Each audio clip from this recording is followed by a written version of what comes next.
libatan sebelum siang seluruh naruhan mengaramoti hati-hati luar pikiran iman di bagasan Kristus Yesus Tuhan kami. Amin.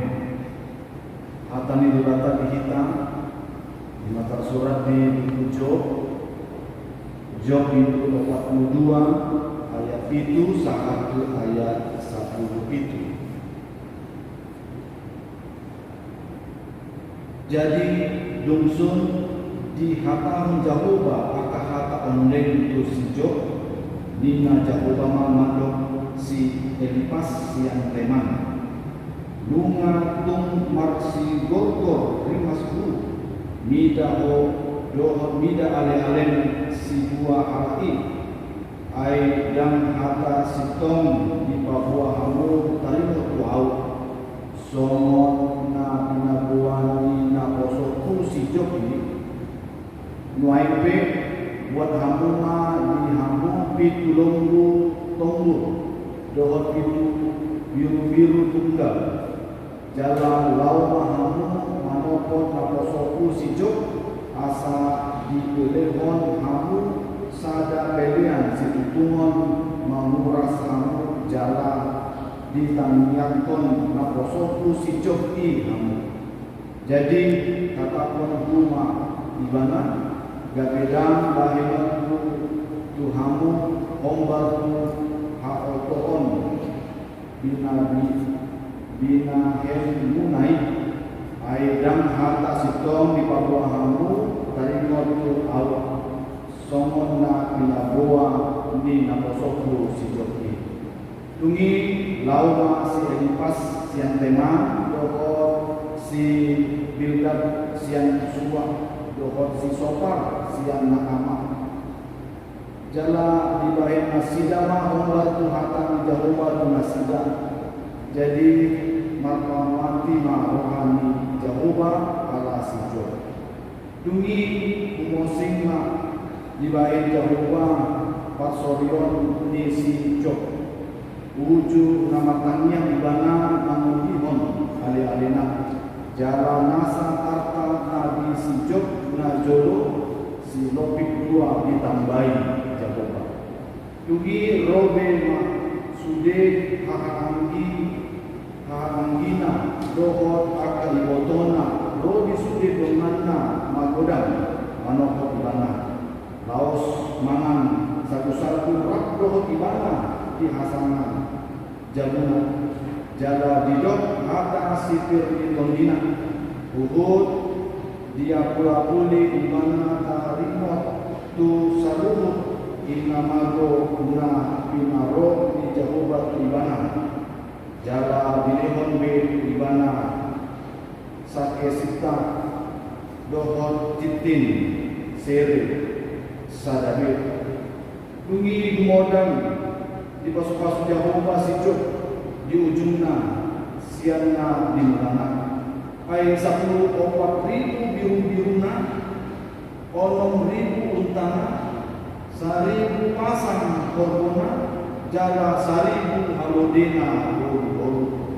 tubuh se itu anakna dohotol boruna guarni boruna si hahapan imam si jere imam si jemimam dia gorni pai dua si kesia dia gorni pai tolu si keren hapo dungi di sandok tanoi dan adong Jepang perempuan son dinauli ni boru si joki jalan di lehon aman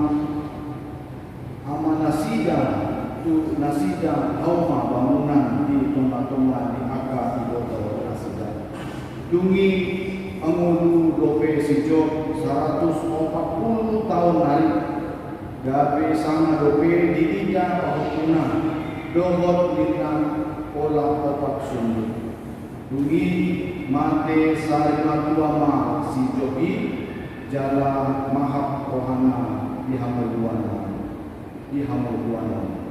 imam sahatna amang inang dohot aku sebelum nahina hawangan di Tuhan Yesus Kristus. Inilah pasal terakhir dari kitab Ayub. Inilah cerita akhir dari kisah perjalanan kehidupan Ayub. Orang sana bilang happy ending, bahagia di akhir kehidupannya. Kenapa tidak bahagia? Karena berkatnya sungguh berlimpah di luar daripada peradugannya dan rencana dalam kehidupannya. Bayangkan hartanya, baik dalam peternakannya, baik dalam harta yang tak bergerak, baik dalam kehidupan keluarganya, baik anak-anaknya, bahkan teman-temannya, semuanya dipulihkan oleh Tuhan, bahkan berlipat kali ganda Tuhan berikan jumlahnya, dan bahkan anak-anaknya begitu rupawan dan cantik jelita. Ini sungguh luar biasa. Ditambah lagi bonus dalam kehidupannya, ditambah umur 140 tahun, bahkan bisa menyaksikan keturunannya sampai 4 keturunan. Inilah cita-cita kehidupan manusia yang diidam-idamkan sebagai bentuk kebahagiaan. Bapak, Ibu, saudara-saudari yang terkasih dalam nama Tuhan Yesus Kristus, maukah kita memiliki kebahagiaan hidup seperti itu? Pasti banyak orang mengatakan mau. Bayangkan, Ayub memiliki umur yang panjang, tak disebutkan di sini dia sakit-sakit. Dia memiliki harta yang begitu banyak, tidak disebutkan bahwa hartanya itu berkurang kembali karena dirampok orang. Begitu banyaknya orang yang mengasihinya, tidak dikatakan lagi banyak yang mengkhianati.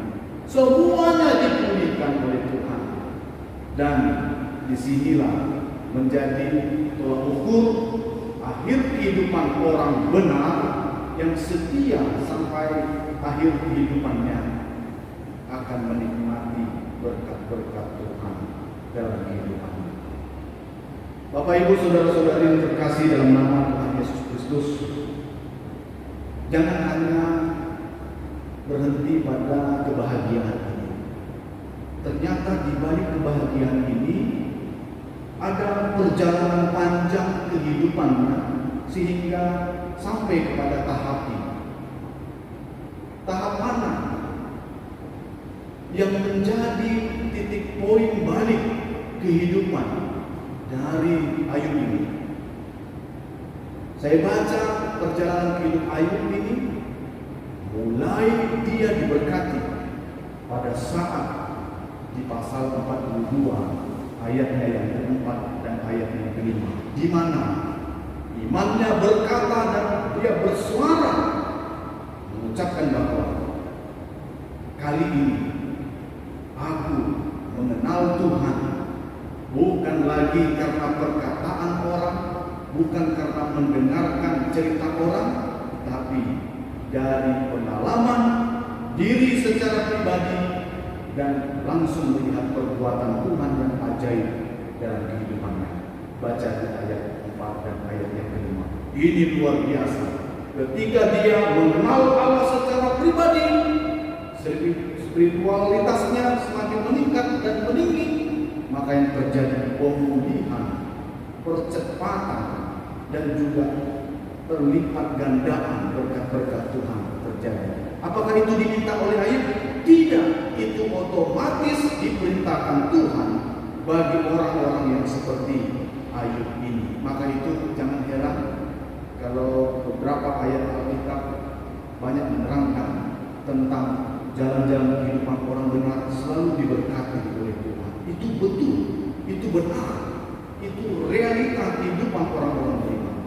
Bahkan dalam perjanjian baru juga Tuhan Yesus mengatakan dalam Matius 6 ayat 33, orang yang mendahulukan kerajaan Allah dan kebenarannya maka ditambahkan.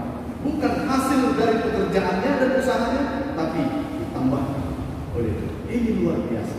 Oleh karena itu, Bapak, Ibu, saudara-saudari yang terkasih dalam Tuhan Yesus Kristus, apabila kerinduan kita sama, yaitu ingin kebahagiaan seperti Ayub ini, lalui perjalanan kehidupan seperti Ayub ini, namun tetap setia.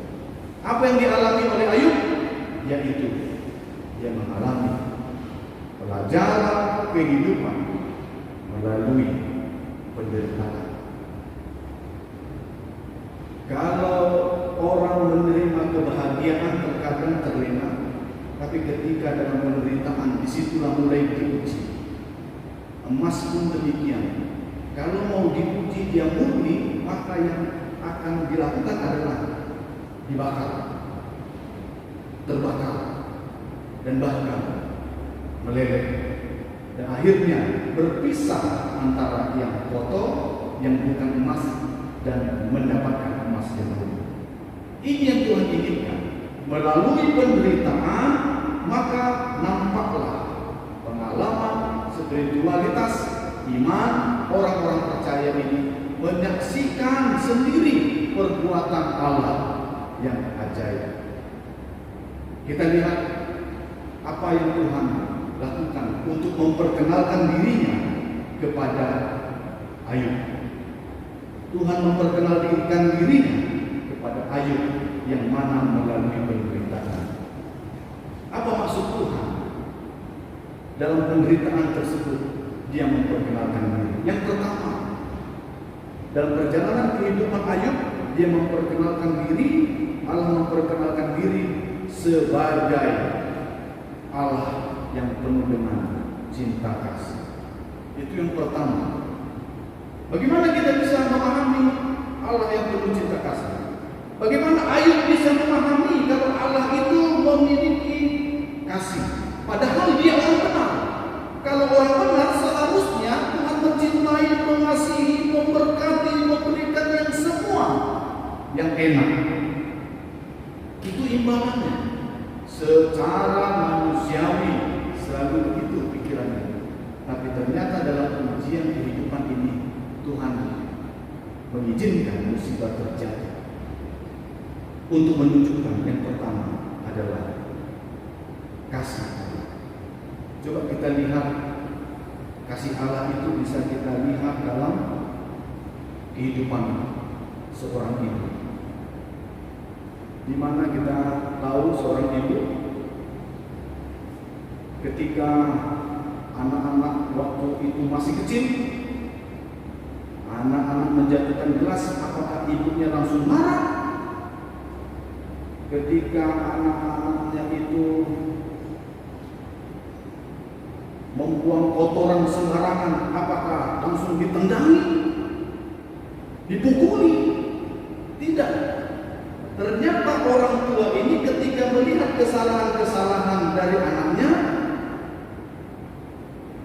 dia tetap mengasihi anaknya. Nah, kasih inilah yang diturunkan oleh Allah kepada ibu, kepada orang tua. Kasih inilah yang ditunjukkan oleh Tuhan bahwa dirinya itu penuh kasih melalui orang tua. Meskipun dia menderita diperlakukan oleh anaknya, orang tua, sang ibu tetap mengasihi. Itulah gambaran di mana ada kasih di balik kasih seorang ibu kepada anak. Kalau kita lihat juga penderitaan, bayangkan ya, para hamba-hamba Tuhan, para nabi, rasul, orang baik semuanya selalu memberitakan kabar baik. Tapi kenapa menderita? Supaya bisa menunjukkan kasih Allah yang begitu besar. Dilempari batu, diejek-ejek. Kenapa para hamba-hamba Tuhan itu tidak banyak melawan? Kenapa para hamba-hamba Tuhan itu terkadang harus menyingkir sebentar untuk melanjutkan lagi perjalanan memberitakan kabar baik dan pertobatan? Karena kasih Allah ada pada diri mereka, sehingga banyak orang melihat dan mengetahui bahwa melalui hambanya ini bisa dilihat kasih yang penuh dengan kesabaran menantikan pertobatan orang-orang fasik di muka bumi ini. Maka itu melalui setiap musibah yang terjadi pada Ayub mau menunjukkan bahwa Allah itu penuh kasih. Itu yang pertama. Yang kedua, melalui musibah yang terjadi dalam kehidupan itu juga adalah wujud kemurkaan Allah. Wujud kemurkaan Allah. Tuhan sedang menggugat pemahaman dari Ayub tentang dirinya, tentang Allah. Allah tidak puas kalau seseorang itu hanya mengenalnya secara fisik dan dogma dan pemahaman manusia saja.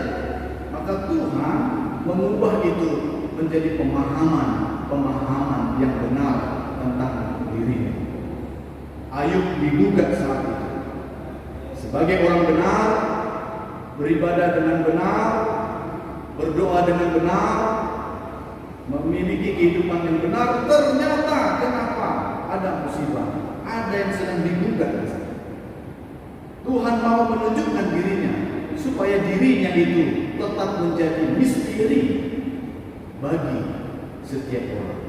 Jangan dikurung oleh dogma, jangan dikurung oleh pemahaman manusia. Kalau saya lakukan ini, Tuhan pasti lakukan ini. Kalau saya lakukan ini, pasti Tuhan lakukan ini. Nah, seperti itulah yang dilakukan oleh Ayub. Ketika anak-anaknya berpesta pora, takut ada kesalahan yang dilakukan oleh anak-anaknya, maka yang dilakukan segera cepat-cepat dia melakukan ibadah pengampunan kepada Tuhan. Itulah pola pikirnya. Tapi ternyata yang dilakukan itu digugat oleh Tuhan.